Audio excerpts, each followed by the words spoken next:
તો ડેડિયાપાડાના ધારાસભ્ય માનનીય ચૈતરભાઈ વસાવાને ઘણા બધા કેસને લઈને એમને કોર્ટે સજા કરી છે ને એ એની સાથે અન્ય 9 લોકો છે, એમાં કેટલીક મહિલાઓ પણ છે. મને પણ દુઃખ થાય છે. એક નાની બાળકી 15-16 વર્ષ 16 દિવસની 15-16 દિવસની બાળકીની સાથે પેલા મહિલાને જેલમાં જવું પડે એ અમને પણ દુઃખ લાગે છે. પણ આ આખી ટોટલી ન્યાય પ્રક્રિયા છે, એ ન્યાયને લગતો વિષય છે. પણ મારે એમ કેવું છે આમ આદમી પાર્ટીના નેતાઓને, ખાસ કરીને ગોપાલ ઇટાલિયાને, કે તમે વિદ્વાન વ્યક્તિ છો, ધારાસભ્ય છો, વકીલ તરીકે પણ તમે ડિગ્રી મેળવી છે અને પોલીસ ખાતામાં તમે નોકરી કરી છે. અને આમની સમગ્ર ટીમને મારે એ કહેવાનું કે ચૈતરભાઈ વસાવાનો ઘણા સમયથી આખો મામલો કોર્ટમાં પેન્ડિંગ હતો અને એ જામીન પર છૂટ્યા હતા અને કોર્ટમાં ચાલુ કેસ હતો. તો એ વખતે કોઈ કાળજી ના રાખી કોઈ કાળજી ના રાખી કે ભાઈ ચૈતરભાઈને બચાવવા માટે કોર્ટમાં સારા વકીલ આપણે રોકીએ. એમનો જે વકીલ છે એની મદદમાં કોઈ બીજો વકીલ રોકવાનો હતો, એ કોઈ ચિંતા જ નહીં કરી. જજમેન્ટ આવ્યા પછી આ બધા નેતાઓ તૂટી પડ્યા છે ચૈતરભાઈના સમર્થનમાં. પણ ચૈતરભાઈ બી ખૂબ સારી રીતે જાણે છે. ચૈતરભાઈ છેલ્લા ઘણા સમયથી એ બિલકુલ પાટા પર આવી ગયા હતા.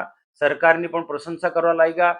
સરકારના મંત્રીઓનો એમને વાત કરી. એને ખુદ ભાષણની અંદર કહ્યું છે, હું મુખ્યમંત્રીને પણ મળું છું, ગૃહમંત્રી હર્ષ સંઘવીને પણ મળું છું, મારા કામો થાય છે, આ રીતના વાત કરી છે. અને અમે 15 દિવસ પહેલા એક મંચ પર અમે સાથે હતા ઉમરાણમાં 15 દિવસ પહેલા એક મંચ પર સાથે હતા, સાથે જ અમે હતા. કાર્યક્રમના સમાપન પછી અમે સાથે બન્યા છે, એમના બધા સભ્યો અને એમના આખી ટીમ સાથે. ત્યારે બધી જ આ પ્રકારની ઘણી બધી વાતો થઈ છે જે આપણે કહી શકાય નહીં, પરંતુ એ હંમેશા પોઝિટિવ રીતના આગળ વધી રહ્યા હતા.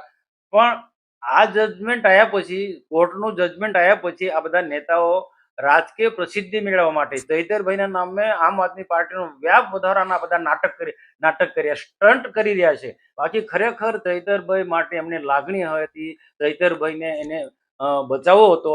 તો જે તે સમયે જે કોર્ટમાં મામલો ચાલતો હતો એ વખતે કાળજી રાખવાની હતી. અને જ્યારે કોર્ટમાં મામલો ચાલતો હતો તો નાની બાળકી માટે પણ, મહિલાઓ માટે પણ બોલવું હતું.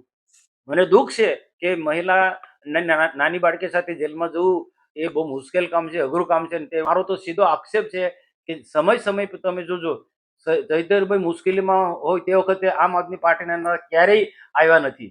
અને એ પછી આવું કોઈ પણ પરિણામ આવ્યા પછી, ચૈતરભાઈ મુશ્કેલીમાં મુકાયા પછી આ લોકો ચૈતરભાઈના નામે બધી જાતની બધી ટીકા ટિપ્પણીઓ કરે છે ને ભાજપ પર ને સરકાર પર ને અમારા જેવા પર જાતના બધા આક્ષેપો લગાડે છે. પણ આ એક ચૈતરભાઈના માધ્યમથી આમ આદમી પાર્ટીને એ મજબૂત બનાવવું છે. અને ચૈતરભાઈને તો ખાલી મોહરું છે, પણ ચૈતરભાઈના નામે આ ઘણું બધું રાજકીય ખીચડી આમ આદમી પાર્ટીના લોકો કરી રહ્યા છે. ચૈતરભાઈને ઈરાદાપૂર્વક જેલમાં મોકલો ને એના પછી રાજકીય ખીચડી પકવાનો આમ આદમી પાર્ટીના નેતાઓનો ઈરાદો છે. હવે દિલ્હીના નેતાઓ પણ આવશે, ગુજરાતના નેતાઓ પણ અહીંયા આવશે. તો કેસ ચાલતો તો તે વખતે કેમ નથી કોઈ આવ્યો, મારો પ્રશ્ન છે.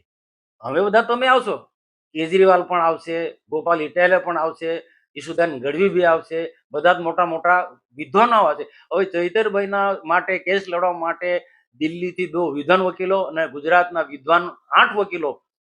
તો આ લોકોને મૂર્ખ બનાવે છે. આ લોકો, તમારે ચૈતરભાઈને બચાવવો જ હતો તો આ 8 લોકો અને બીજા દિલ્હીના 2 વકીલો, આ વિદ્વાન વકીલો, કેસ ચાલતો તો તે વખતે કેમ નથી આવ્યા ચૈતરભાઈના તરફી દલીલ કરવા માટે?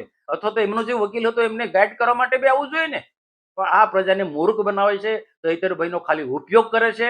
અને ચૈતરભાઈ એક ભોળો માણસ છે, એનો ભોળપણનો આ લોકો લાભ ઉઠાવી જાય છે. આજે ચૈતરભાઈ પર જે કેસો કરે છે એ આમ આદમી પાર્ટીના ઈશુદાન ગઢવી જેવા કે પછી ગોપાલ ઇટાલિયા જેવા લોકો એમની ખીચ કે એમને શક્તિશાળી છે જ નથી. ઈશુદાન ગઢવી કે ગોપાલ ઇટાલિયા એટલા શક્તિશાળી છે જ નથી. તો ચૈતરભાઈ મોહરું બની કરીને ગુજરાતની અંદર આમ આદમી પાર્ટીને મજબૂત કરવા તરફ આગળ જઈ રહ્યા છે ને ચૈતરભાઈનો ઉપયોગ કરી રહ્યા છે. મારે તો વિનંતી છે કે ચૈતરભાઈ આવા લોકોના ઈશારે નહીં ચાલે, પોતાની તાકાત છે પોતાની રીતના ચાલે. જે મહિલાઓ છે કે બીજા જે પણ નાનું બાળક છે એના માટે હું કોર્ટને પણ અપીલ કરીશ, જેને કહેવાની જરૂર છે ત્યાં, અને સરકારમાં પણ જ્યાં કહેવા જેવો છે ત્યાં સરકારમાં હું કહીશ મને પણ લાગણી છે એ 15-16 દિવસનું બાળક આજે જેલમાં જાય, પણ ન્યાયી પ્રક્રિયા છે. કાનૂની પ્રક્રિયામાં અમે કોઈ દિવસ અડચણ, કોઈ કોઈ કોઈ બી સરકાર હોય, કોઈ બી વ્યક્તિ હશે, કાનૂની પ્રક્રિયામાં એ કોઈ અડચણરૂપ થાય જ ને. હા, જે પણ કંઈ કરવું હતું તો જજમેન્ટ પહેલા આ લોકોએ બધાએ કાળજી રાખવાની, પણ કોઈએ કાળજી નથી રાખી.